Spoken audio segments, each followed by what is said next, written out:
नमस्कार, स्वागत है आपका सत्यहिंदी.com पर। मैं हूं नीलू व्यास और इस प्लेटफॉर्म के जरिए आपकी मुलाकात करवाती हूं देश के बड़े न्यूज मेकर्स के साथ। और इसके पहले कि आज का प्रोग्राम शुरू करूं, आपको याद दिलाना चाहती हूं कि अगर गूगल प्ले स्टोर से आपने सत्य हिंदी के ऐप को डाउनलोड नहीं किया है तो जरूर कर लीजिएगा। आज हमारे साथ बहुत खास मेहमान जुड़ रहे हैं, जस्टिस दीपक गुप्ता, जो कि किसी परिचय के मोहताज नहीं है और एक जाना माना चेहरा है कानूनी दुनिया का, भारत के। आपका बहुत बहुत स्वागत है जस्टिस गुप्ता। Thank you. मेरा जो पहला सवाल है जस्टिस गुप्ता आपसे, कल प्रिया रमानी का केस का फैसला आया था। जो additional chief metropolitan magistrate Ravindra Kumar Pandey ने वो फैसला सुनाया, उनको एक्विट किया गया और जो क्रिमिनल डेफेमेशन का उनके केस फाइल किया गया था। तो आपसे जानना चाहती हूँ कि एक रिप्यूटेड वॉइस होने के नाते, एक लीगल वॉइस होने के नाते, आपको क्या लगता है कि क्या वाकई में ये एक लैंडमार्क जजमेंट था जो आज के बाद से शायद जितने भी सेक्सुअल हैरेसमेंट के केसेस हैं उनको कोई एक नई दिशा मिल पाएगी? इट्स अ गुड जजमेंट, अच्छी है। फैसला मैंने पढ़ा तो नहीं है डिटेल में, जी। क्योंकि अभी अपलोड भी नहीं हुआ है, पर बाय एंड लार्ज मैं उससे सहमत हूँ जो फैसला है। क्योंकि मेरे हिसाब से तो ये जो क्रिमिनल डेफेमेशन, ये स्टैट्यूट बुक में नहीं होनी चाहिए। सिर्फ हुँ, लेडीज के मामले में ही नहीं, क्रिमिनल डेफेमेशन का दावा करे कोई, डैमेजेस के लिए करे, ये क्रिमिनल ऑफेंस नहीं होना चाहिए। पर सुप्रीम कोर्ट ने इसको वैलिड करार किया है, तो इसके बारे में और भी नहीं मैं बोलना चाहूंगा। जहां तक प्रिया रमानी का केस है, हिंदुस्तानी औरतें अगर उनके साथ कुछ ऐसा बदसलूकी हो जाए, वो उसको पब्लिक नहीं करना चाहती। ज्यादातर मेरे हिसाब से शायद 99% केसेस में कंप्लेंट फाइल ही नहीं होते, बिकॉज वो सोचती हैं कि हम पे ही अटैक हो जाएगा। और इस केस से मैं ये सोचता हूँ कि शायद एक नई दिशा आएगी कि लेडीज जिनके साथ कोई ऐसी बदतमीजी हो या सेक्सुअल मॉलेस्टेशन हो या हैरेसमेंट हो, रेप की बात तो बहुत आगे है, पर सिर्फ अगर सेक्सुअल हैरेसमेंट या मॉलेस्टेशन भी हो तो बिना झिझक के उसको सवाल उठा सकेंगे। इस जी। फैसले से ये लगता है कि अब लोग लेडीज बोलने में शायद कम कतराएंगी। ये थोड़ा सा इसका ये फैसला, इसलिए मैं इससे ज्यादा सहमत अ, जो एमजे अकबर के जो वकील थे, उन्होंने हियरिंग के दौरान जिस समय आर्ग्यूमेंट्स चल रहे थे, तो उस समय उन्होंने एक पॉइंट रेज़ किया था, जिसको लेकर काफ़ी ट्रैक्शन भी हुआ मीडिया में। उनके वकीलों ने ये कहा कि हम भारत को एक सोशल मीडिया कंट्री नहीं बना सकते। लेकिन आज प्रिया रमानी के केस में देख लीजिए, मीडिया जो मी टू कैंपेन था, वो एक ऑनलाइन कैंपेन था, जो कि जिसको ट्रैक्शन मिला पूरे वर्ल्ड में, फिर भारत में आया और आज प्रिया रमानी को उससे जस्टिस मिला है। तो आपको लगता है कि ऑनलाइन प्लेटफ़ॉर्म्स पर भी अगर महिलाएँ, कोई अगर व्यक्ति उनके खिलाफ कोई मेल अगर कोई सेक्सुअली कलर्ड रिमार्क या हल्के-फुल्के से भी रिमार्क्स करता है और अगर कोई महिला ऑनलाइन प्लेटफ़ॉर्म पर उसके लिए बात करती है, तो क्या ये जो जजमेंट आई है, जैसा कि कल उसमें जस्टिस पांडे ने भी कहा कि अगर बहुत दशकों पहले भी कुछ ऐसा हुआ हो, तो महिलाओं को ये अनुमति दी जाती है कि वो इस तरीके के शिकायतें हैं, उनको दर्ज कराएँ। तो आपको लगता है कि जो इसका दायरा है, वो काफ़ी बढ़ गया है? नहीं, ये तो नहीं मेरे को लगता, क्योंकि जहां तक सोशल मीडिया है, हम सबको उसके साथ रहना पड़ेगा। ये तो एक सारी दुनिया में सोशल मीडिया आएगा, और शायद सोशल मीडिया बढ़ता ही जाएगा, ये कम नहीं होने वाला। हुँ, शायद कल गवर्नमेंट इसके ऊपर कोई कंट्रोल लाए, कोई कानून बनाए कि कैसे कंट्रोल करना है। वो जब तक अगर कानून आएगा भी, तब भी आप कंट्रोल नहीं कर सकते। आज कल को 5G आएगा और बढ़ेगा सोशल मीडिया, और 5 साल में जैसे as there is more technological development, जैसे जैसे टेक्नोलॉजी बढ़ेगी, इसको कंट्रोल करना और मुश्किल हो जाएगा। सोशल मीडिया एक यूजफुल टूल है, जैसे कि ऐसे मी टू मूवमेंट के लिए, पर सोशल मीडिया मिसयूज भी होता है to troll ladies. Social media में इतनी अब्यूसिव ट्रोलिंग होती है। दोनों, हर एक चीज के दो पक्ष होते हैं। तो जी। सोशल मीडिया अच्छे यूज के लिए भी लाया जा सकता है और मिसयूज भी हो सकता है।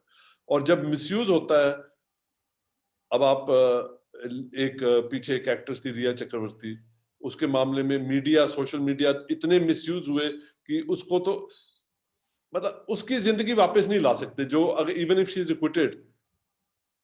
तो everything has its pros and cons. Right. और इस केस के भी यू सी, ये केसेस तो कोर्ट में तो एविडेंस के ऊपर डिसाइड होते हैं। लेकिन प्रिया जस्टिस रमानी और उसकी जो दो विटनेसेस थी, वो ये प्रूव कर सकी या काफी हद तक प्रूव कर सकी कि एमजे अकबर साहब ने कुछ गलत काम किए थे।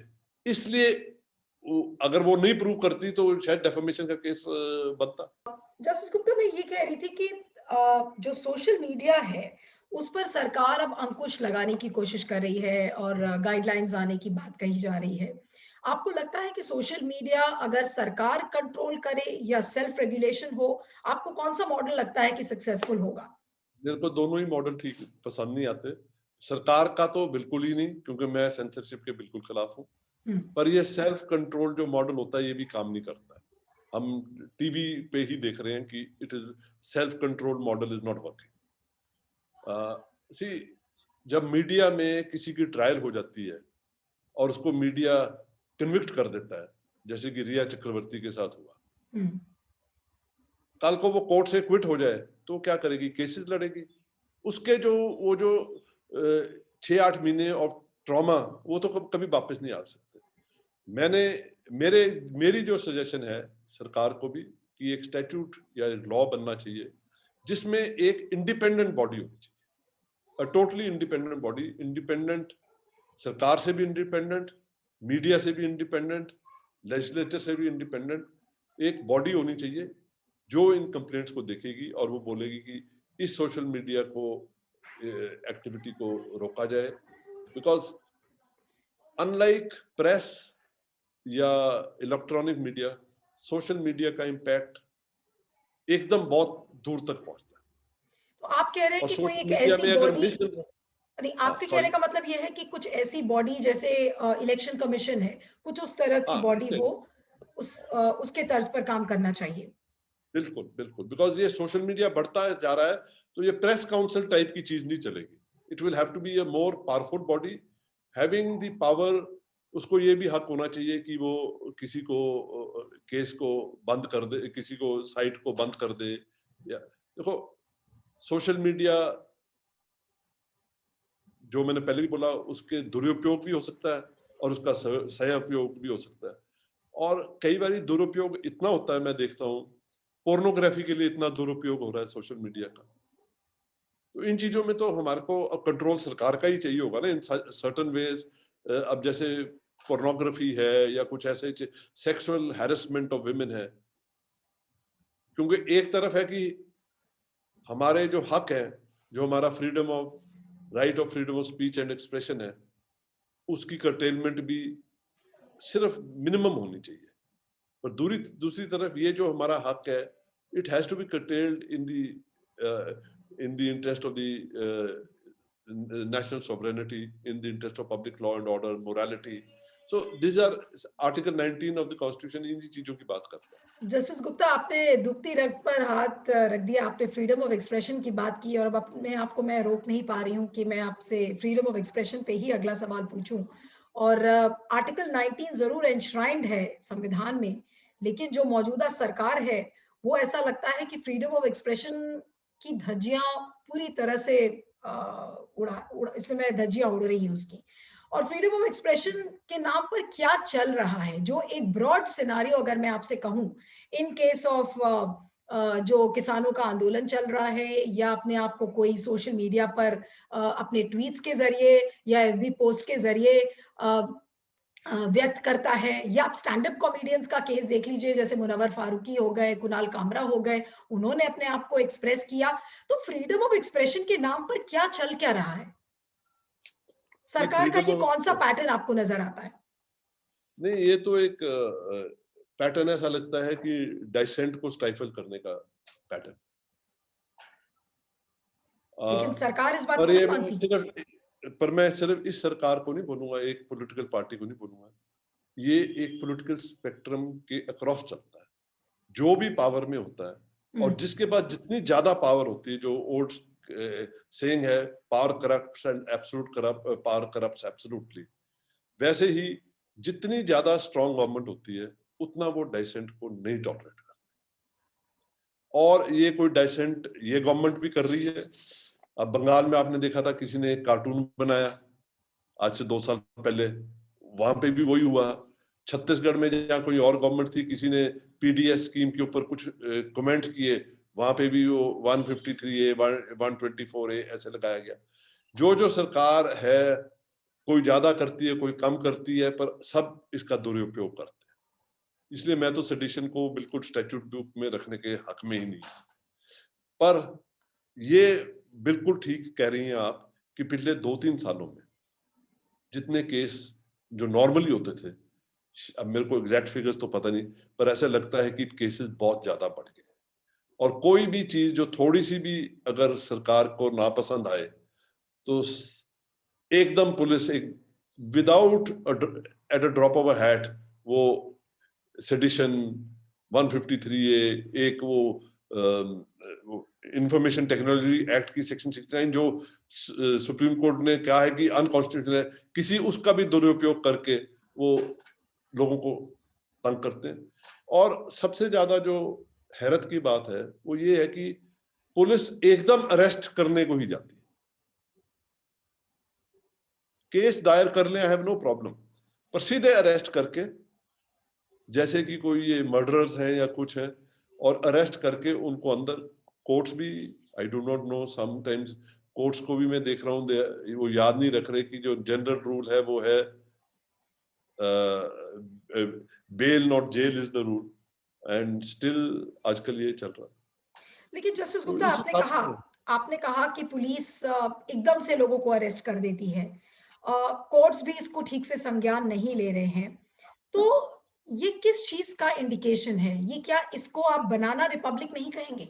Is it not a banana Republic, I जहां पे I ना hope पुलिस है ना कोर्ट्स हैं? no, I will not call it a banana republic. Let's, because we are also talking in a banana republic, we too would not be able to talk also. But at the same time, I feel we are heading towards a police state. We are moving more and more like a police state. See, I have also, मैं 19 साल का था जब emergency लगी थी, मैं 19-20 साल का था जब इमरजेंसी लगी, मैंने वो दिन भी देखे हैं। तो आज के दिन में much larger freedom of speech है, बट ये इसका कोई ये कहना नहीं है कि जो डराया, लोगों को डराया जा रहा है कि आप बोलो मत। और एफर्ट तो हो रहा है कि आप सरकार के खिलाफ बोलोगे तो हम एकदम आपको तंग करेंगे, फिर बच्चों के पेरेंट्स भी उनको बोलेंगे कि तुम पढ़ो, ये काहे के लिए प्रोटेस्ट पे जाते हो आप। पर अगर यूथ प्रोटेस्ट नहीं करेगा तो हम अधेड़ उम्र के लोग थोड़ा प्रोटेस्ट करेंगे सड़कों पे जाके। हम तो लेकिन एक जो राइट टू सॉरी प्रोटेस्ट है justice Gupta, right to protest, क्या आपको लगता है ये सरकार या कोई भी सरकार वाकई में मानती है? क्योंकि किसी की भी सरकार हो, चाहे वो मोदी की सरकार हो या इसके पहले की यूपीए सरकार या फिर गुजराल साहब की सरकार, किसी की भी सरकार को आप ले लीजिए, कोई भी सरकार ये नहीं चाहती कि उसके खिलाफ डिसेंट हो या प्रोटेस्ट हो। तो राइट टू प्रोटेस्ट को किस तरीके से उसका जो सम्मान है वो कैसे रखा जाए? कोई सरकार इस चीज को कैसे रिकॉग्नाइज करेगी कि there is a right to protest? और जितने भी बड़े मूवमेंट्स हुए हैं वो प्रोटेस्ट मूवमेंट्स के जरिए ही वो आगे बढ़े हैं, और एक सामाजिक बिल्कुल आंदोलन है। तो ये कैसे बढ़ेगा आगे अगर सरकार उसको दबाती जाएगी तो? राइट टू पीसफुल प्रोटेस्ट, मैं एक वर्ड क्वालिफाई करूंगा, a peaceful protest ji. Is a part of the constitutional right. एक जमहूरियत का, एक डेमोक्रेसी का जो एसेंस है वो है कि मैं सरकार के खिलाफ कुछ भी बोल सकूं, मैं सरकार की आलोचना कर सकूं, मैं बोल सकूं कि सरकार, मैं आपके साथ इस बात पे सहमत नहीं हूं। जब तक ये मेरा प्रोटेस्ट पीसफुल है, कभी इनकन्वीनियंस भी होगी, क्योंकि प्रोटेस्ट में हमारे राष्ट्रपिता महात्मा गांधी ने ही हमारे को सत्याग्रह का रास्ता दिखाया हुआ है, तो कभी दुकानें भी बंद होंगी, कभी सड़कें भी रुकेंगी। अब कितने दिन रुकेंगी, कितने दिन, मैं उस पे नहीं जा रहा, पर प्रोटेस्ट करना, जायज तरीके से प्रोटेस्ट करना, पीसफुल तरीके से प्रोटेस्ट करना हर एक सिटीजन का राइट है, और मेरे हिसाब से किसी को भी इसको रोकना नहीं चाहिए।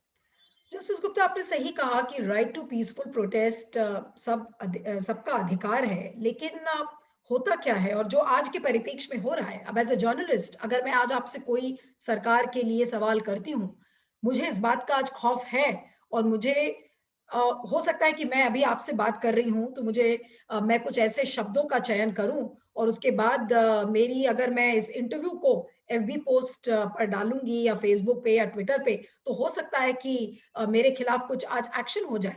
तो हर जर्नलिस्ट को, हर व्यक्ति को जो आज सोशल मीडिया पर एक्टिव है, कल मेरे एक दोस्त थे जिन्होंने मुझे एक बहुत ही डरावना सा एक मैसेज लिखा और उन्होंने कहा कि you have to protect your back. उन्होंने एक सलाह दी, एक बड़े होने के नाते उन्होंने सलाह दिया मुझे कि Neelu, you have to be very careful while you are asking questions, while you are talking to people. आज 22 साल का मेरा जर्नलिज्म का करियर है सर, बहुत लंबा नहीं कहूंगी, लेकिन इतने सालों में मुझे इस तरीके का खौफ मैंने पहले कभी नहीं महसूस किया। लेकिन आज ये सोचती हूँ कि हो सकता है कि मैं जिस प्लेटफॉर्म के लिए काम कर रही हूँ उसके लिए ना प्रॉब्लम हो जाए, या जिस चैनल के लिए मैं सवाल कर रही हूँ उसके लिए ना प्रॉब्लम हो जाए, क्योंकि उस चैनल को लगता है कि अगर बहुत ज्यादा एंटी नेशनल हमने सवाल उठाए या पैनल डिस्कशंस किए तो उनको एड्स नहीं मिलेंगी। तो आज कहीं ना कहीं जो ये राइट टू डिसेंट है, राइट टू पीसफुल प्रोटेस्ट है, इसको सर्वाइवल से जोड़ दिया गया है और सब लोग इसलिए डरने लगे हैं कि उनके पेट पे लात पड़ जाएगी, इसलिए कोई कुछ पूछेगा नहीं, कोई कुछ बोलेगा नहीं। जी, मेरे को आपको ज्यादा एक्सपीरियंस है इस बारे में। मैं तो अभी रिटायर हुआ हूँ, और जो मैं बोलना चाहता हूँ मैं बोलता हूँ, और अभी तक तो कोई मेरे को किसी ने ना रोकने की कोशिश की है, और ना, और ऐसा नहीं है कि मैं कोई I am a political person. मैं एक सरकार के खिलाफ नहीं हूँ, मैं किसी दूसरी पॉलिटिकल पार्टी के फेवर में नहीं हूँ। I have always been a political. पर while being apolitical, one is aware कि देश में क्या हो रहा है। apolitical का मतलब ये नहीं कि मेरे को ये नहीं पता कि देश की पॉलिटिक्स में क्या है। एक थोड़ा सा खौफ का माहौल तो पैदा हो रहा है कि जी अगर आप बोलोगे तो आपको तंग किया जाएगा, वेदर बाय सी। अब हम देख रहे हैं रेड्स हो रही हैं कुछ मीडिया हाउसेस पे, या कुछ स्पेसिफिक होती हैं। ये रेड उन पे क्यों नहीं होती जो सरकार के हक में बोलते हैं? उनका हक है, मेरे को ये नहीं बोलता अगर कोई चैनल सरकार के हक में बोलना चाहिए, प्लीज, अगर बोलना चाहती है। But at the same time जो अगर सरकार के खिलाफ बोलना चाहती है, उसके हक, उसका भी उतना ही हक है, और उनके ऊपर कोई ऐसी कार्रवाई नहीं होनी चाहिए जो, जैसे आपने बताया, और कुछ पेपर से मैं भी पढ़ रहा हूँ, जैसे लगता है कि अगर कोई वॉइस ऑफ डाइसेंट उठाता है तो एक ये जो हर एक, जब कोई सरकार के साथ एग्री नहीं करता, तो यानी सरकार से आवाज नहीं उठती, पर सरकार के सपोर्टर से आवाज उठती है कि ये तो एंटी नेशनलिस्ट बिल्कुल। है। भाई, is it the prerogative of the government and those who support the government to be patriots? I am as much of a patriot to this country. I owe as much to this country. I will give everything to this country as anybody in power.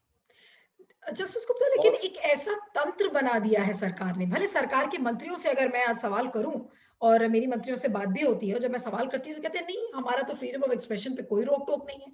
लेकिन जो तंत्र बनाया है, जो system सरकार ने बना दिया है, that is due to pressure, that is because of the social media pressure. इस तरीके का एक एनवायरमेंट बन गया है कि मंत्री नहीं डायरेक्ट करेंगे आपको, लेकिन जो मंत्री के आसपास इर्द गिर्द लोग हैं, जैसा आप कह रहे हैं कि कोई एक जो चुगलखोरी की जो एक सेना खड़ी कर दी है कि अगर आज आपने कुछ कहा, अब जैसे मुनव्वर फारूकी के केस में था, उसमें एक बीजेपी के एमएलए हैं, उनके उनके बेटे ने शायद उसकी शिकायत की थी, वो बेचारा इसलिए जेल चला गया।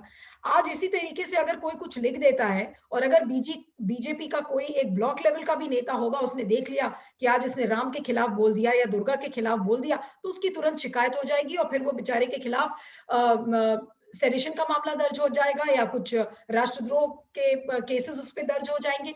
तो ये जो एक तंत्र बनाया है, इस तंत्र को डिसमेंटल कैसे किया जाए, क्योंकि ये तंत्र इतना ज्यादा बढ़ गया है कि लोग अपने आप को इससे प्रोटेक्ट नहीं कर पा रहे हैं, इस तंत्र से। इसके बारे में मैं ज्यादा कमेंट नहीं कर सकता, क्योंकि मेरे को I have no personal experience. I only go through जो पेपर से पढ़ता हूँ, या कुछ मिसयूज भी हो रहा है। आई am not saying that, because अब जैसे मुनव्वर के फारूकी के केस में ही देखिए, वो सुप्रीम कोर्ट ने उसको पहले दिन में बेल दे दी। It did not take him even a minute to get bail from the Supreme Court. और उसके कुछ साथी अभी तक जेल के अंदर पड़े हैं। पर वो एक हमारे जुडिशियल सिस्टम की ये तो फेलिंग शुरू से रही है कि इट मूव्स स्लोली। डेमोक्रेसी में रिलीफ तो जुडिशियल सिस्टम से मिलेगा और दूसरा रिलीफ मिलेगा वोटिंग से। अब वोटिंग जब होगी तभी होगी। अब क्या होती है वोटिंग का result, I am not a political psephologist, I don't go into that, but you get a government which you deserve. And I think कुछ लोग, I think the sense of fear is also a bit self created also. People are more scared than they ought to. जो खौफ का माहौल है, अगर हम सब बोलना शुरू कर देंगे तो कोई उसमें दिक्कत नहीं आएगी, because how many cases will you file? But when we get scared, so when you get scared, एक आदमी डरेगा तब जब उसको कुछ छुपाने को होगा, कोई फाइनेंशियल डीलिंग्स होंगी जो बाहर नहीं आने देना चाहता, कुछ ऐसे प्राइवेट डीलिंग हो, कुछ तब डरते हैं। अगर आपकी लाइफ एक ओपन बुक है तो डरने की कोई बात नहीं, लेकिन सर तो जब आप ये डर की जब जब जस्टिस गुप्ता जब आप डर की बात करते हैं तो मैं एग्जांपल लूंगी let's Disha. stick to this let's stick to the questions which you were going.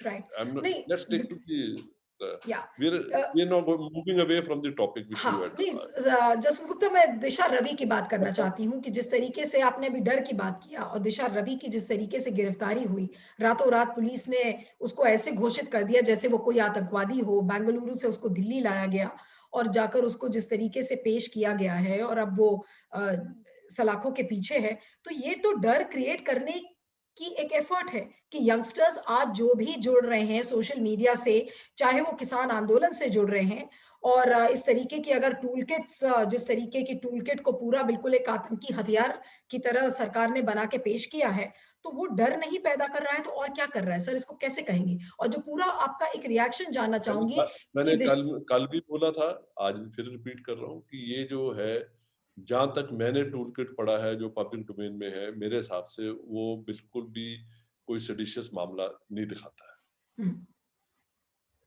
जो उसको सेडिशन का जो उसके ऊपर केस हुआ है, वो it is just a move to stifle dissent, to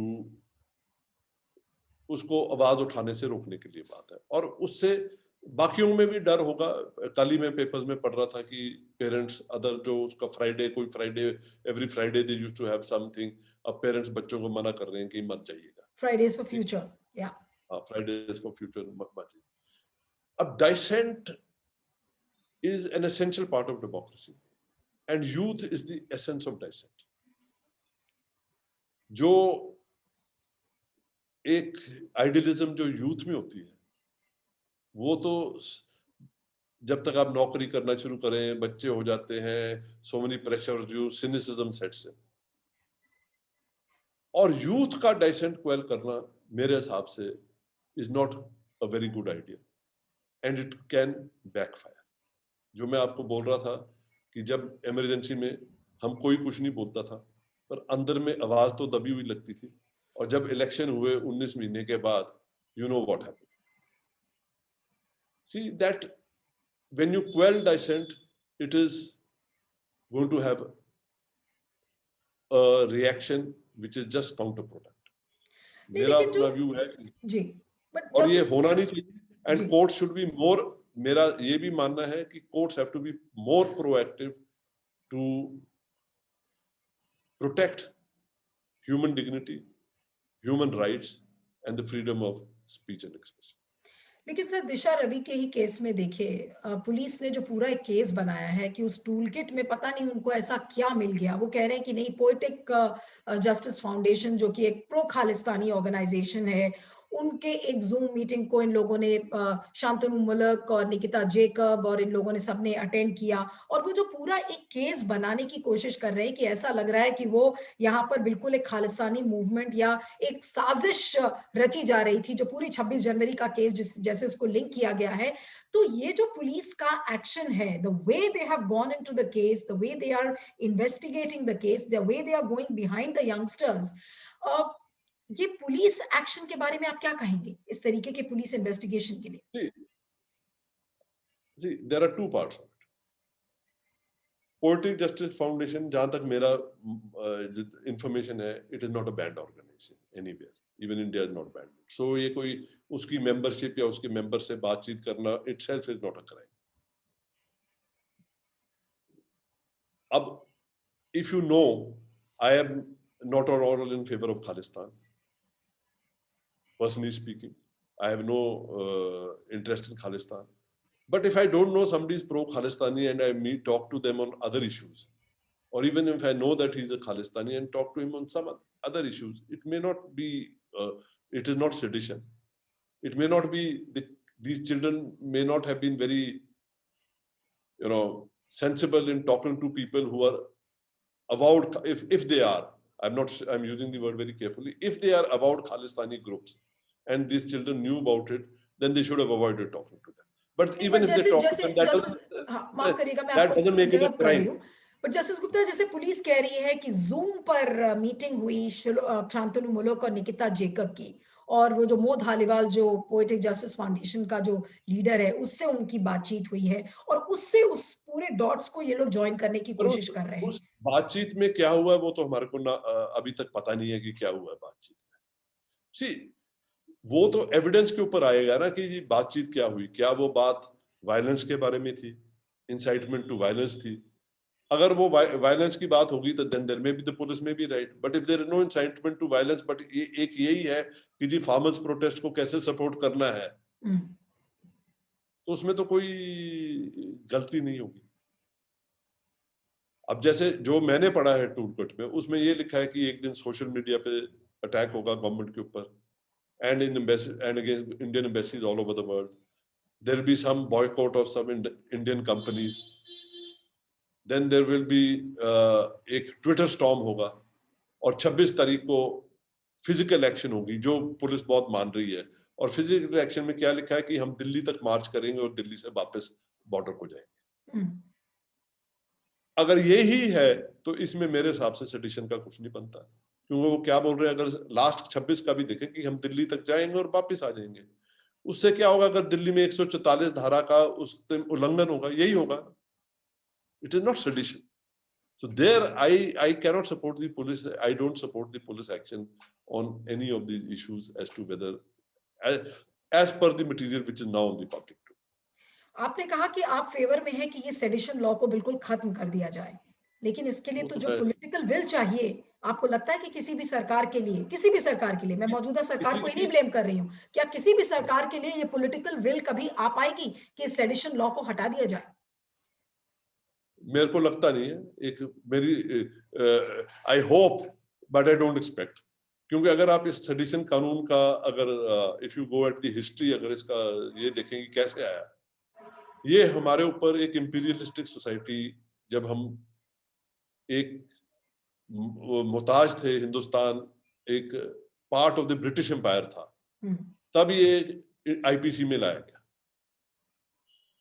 और हैरत की बात यह है कि जबकि हिंदुस्तान में इसको एक मेजर ऑफेंस बनाया गया विद अ लाइफ इम्प्रिजनमेंट, उसी टाइम जो सेडिशन का लॉ इंग्लैंड में था, in the home country, in the mother country, वहां पे वो एक माइनर डिमीनर था, मिसडिमीनर था, which is punishable up to 2 years old। उस टाइम पे भी इतना फर्क था कि यहाँ पे हमारे ग्रेट नेता जैसे बाल गंगाधर तिलक, महात्मा गांधी, दोनों को सेडिशन में अंदर किया गया। मैं सोचता था कि शायद, मेरी सोच ये थी कि जब इंडिपेंडेंस होगी तो ये कानून हटाया जाना चाहिए था, तब भी नहीं हटाया। हैरत की बात यह है कि ये जो अंग्रेजों के राज में भी ये जो ऑफेंस था, ये एक नॉन कॉग्निजेबल ऑफेंस था। पुलिस बिना मैजिस्ट्रेट के परमिशन से इन्वेस्टिगेट नहीं कर सकती थी, पर मिसेस गांधी के टाइम पे इसको कॉग्निजेबल ऑफेंस बनाया गया कि पुलिस बिना मैजिस्ट्रेट के परमिशन से केस रजिस्टर कर सकती। So we have gone from bad to worse. और जहां की England, Australia and many other democracies sedition का लॉ हटा दिया गया। Waging war against the country, treason, these will always be offences and they have to be offences. But sedition में आज का क्या वर्ड्स क्या है सेडिशन पे? Bringing disaffection against the government. Disaffection is such a broad term. अगर Supreme Court ने केदारनाथ सिंह में इसको क्लैरिफाई नहीं किया होता, ये डिसअफेक्शन क्योंकि उसमें उसकी वैलिडिटी चैलेंज की, तो उनका वैलिड हम इसको इसलिए होल्ड कर रहे हैं क्योंकि this has to be read with the three explanations कि जी this disaffection must be along with an incitement to public to violence or grave public disorder. So उस हिसाब से हम चलें तो वो तो उस हिसाब से तो मेरे हिसाब से तो ये अगर इसको अबॉलिश नहीं करना, टोन डाउन तो करना पड़ेगा कि पनिशमेंट कम होनी चाहिए and it should be a non cognizable offence. Only on the action of a magistrate should it be. तब मैजिस्ट्रेट पहले कागज देखेगा कुछ बनता भी है कि नहीं. आप बच्चों को अरेस्ट कर दो, उनको जेल में डाल दो. आज की this is another bad aspect of public media. वो बच्चा कभी छुपा नहीं सकेगा अगर वो एक्विट भी हो गया कि वो दो दिन या 4 दिन जेल में रहा था. Because our lives are today in the public domain, in public media, everybody knows about it. It takes 1 minute to find out what has happened to everybody. So that for me is a very dangerous portent, that when you scare people, the essence democracy में लोगों को government से safety, health, wellbeing ये expect करते हैं. Fair from the government is not what I expect in a democracy. लेकिन tool kit को ही लेके जस्टिस गुप्ता, बस लास्ट के 2-3 सवाल मैं आपसे और करूंगी कि टूल किट को लेकर बीजेपी के डबल स्टैंडर्ड्स नजर आ रहे हैं. जैसे टूल किट जो दिशा रवि ने और जो ग्रेटा थनबर्ग ने जो ट्वीट की थी. Let me make it clear, I don't want to get into BJP, Congress or something. If your questions are going to be BJP and Congress, I don't know. No. I'm not. If you want to talk about the police or on issues, then I'm willing to answer. I am a apolitical person. I don't want to answer on this BJP. No, Justice Gupta, my question was regarding I want to make it very clear because I feel that this interview is going on. I am not for BJP or for Congress, but I will speak. I've spoken fearlessly on anything, but don't make it a party issue. No. I'm not making it a party issue. Actually, I was just trying to put an example कि tool kit हर political party इस्तेमाल करती है, लेकिन जब youngsters tool kit को इस्तेमाल करते हैं, जैसे कि बीजेपी ने खुद अपने टूल किट्स में और जो एक सांप्रदायिक जो भावना है उसको भड़काने की कोशिश किया. अभी कपिल मिश्रा की एक टूल किट सामने नजर आई है. न्यूज लॉन्ड्री ने स्टोरी को किया कि किस तरीके से उन्होंने 2 पिक्चर्स लगाई और उसमें एक पिक्चर सिख की थी और एक पिक्चर एक मुसलमान की थी, और उन्होंने 26 जनवरी की ही वो टूल किट द्वारा तैयार की हुई वो पिक्चर्स हैं जिसमें ये कहा गया है कि जो 26 जनवरी का वायलेंस हुआ उसमें पगड़ी और जो पगड़ी और जो टोपी है उसका फर्क अब आज खत्म हो गया और हिंदू खतरे में है. तो इस तरीके की जो भावना जो एक ये हिंदू इकोसिस्टम नाम का एक प्लेटफॉर्म है उसके जरिए सामने आई है, तो पार्टीज अगर अपनी टूल किट इस्तेमाल करती है तो वो जस्टिफाइड है, लेकिन आज जब यंगस्टर्स जो टूल किट को इस्तेमाल करते हैं वो सेडिशन का सोर्स बन जाता है. तो मैं ये डबल स्टैंडर्ड्स के बारे में आपसे पूछना चाह रही थी कि ये किस तरीके का एक पैटर्न दर्शाता है. मैंने ये कपिल मिश्रा का मैंने तो देखा नहीं है toolkit. I have not seen it, so I will not like to comment on it.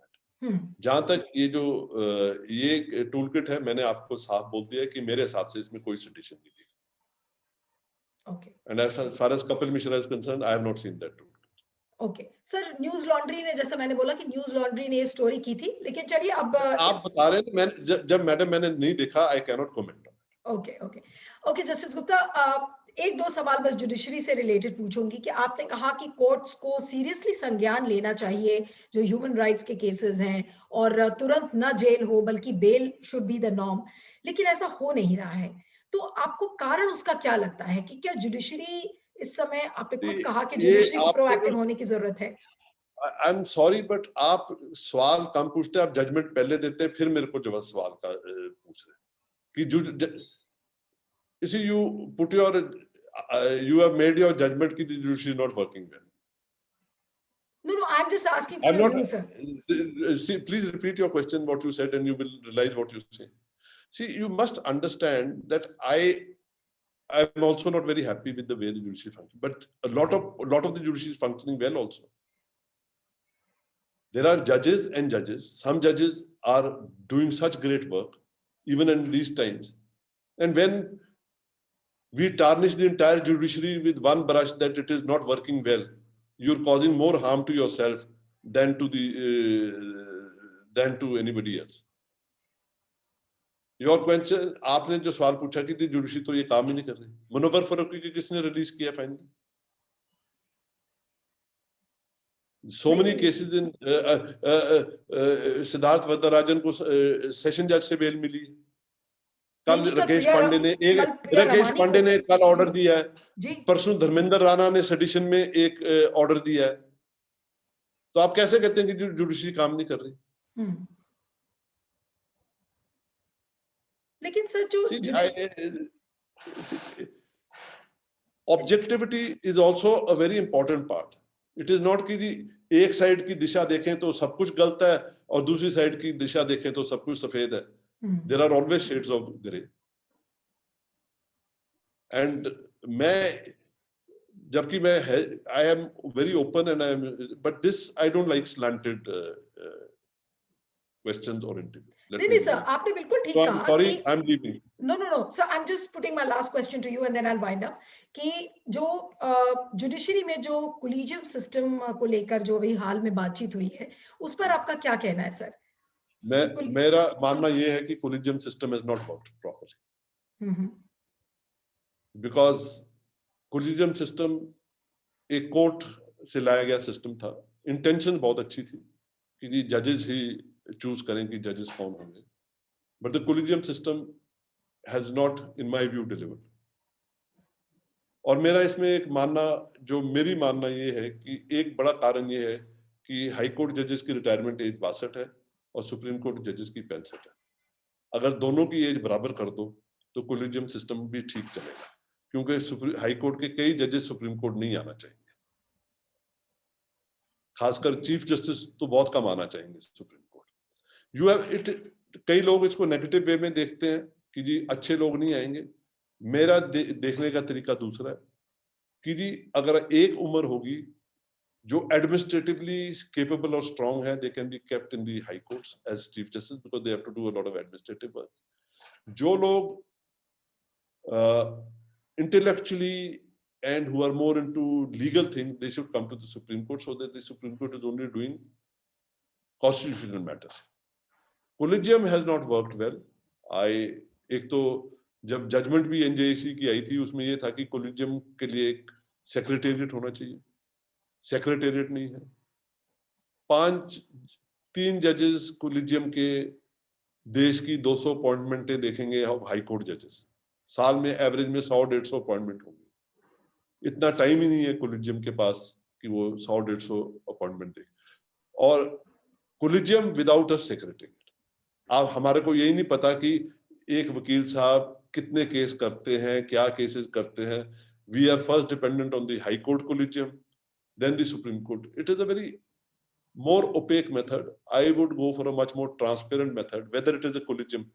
आखिर में हर एक सिस्टम उतना ही अच्छा है जितना उसके पीछे जो उसको मैन करने वाले लोग हैं। आप कोलिजियम ले लीजिए, सिविल चीफ जस्टिस ले लीजिए, गवर्नमेंट, अगर सबने अपनी ही अगर इंस्टीट्यूशन का नहीं सोचना है और यही सोचना है कि मेरे को क्या, मेरे स्टेट के लोग क्या कहेंगे, मेरी कम्युनिटी के क्या कहेंगे, मेरे चेंबर के क्या करेंगे, मैं उनको कैसे इंकरेज करूं, तो देन नो सिस्टम विल। लेकिन आपको लगता है कि ये सिस्टम काफी हद तक बेहतर हो सकता है अगर एज, जो रिटायरमेंट एज है हाई कोर्ट और सुप्रीम कोर्ट के जजेस की, वो बराबर कर दिया जाए तो? एक वो, और दूसरा ये कि एक प्रॉपर सेक्रेटेरिएट होना चाहिए हर एक कोलिजियम के साथ, जिसमें हर एक जज की, हर एक जो लॉयर जो इन जोन ऑफ कंसिडरेशन है उसके ऊपर पूरा डाटा इकट्ठा होना चाहिए। Okay, that file should always be there. और तीसरी कि after retirement there should be no jobs for जजेस। Okay If we sir, have these 3 things, then the judicial system. Thank you so much sir, thank you so much. और आप सभी दर्शकों से गुजारिश है कि गूगल प्ले स्टोर से अगर आपने सत्य हिंदी के ऐप को डाउनलोड नहीं किया है तो जरूर कर लीजिएगा और बताइएगा आपको जस्टिस दीपक गुप्ता के साथ ये इंटरव्यू कैसा लगा। सत्य हिंदी का ऐप डाउनलोड करें गूगल प्ले स्टोर पर।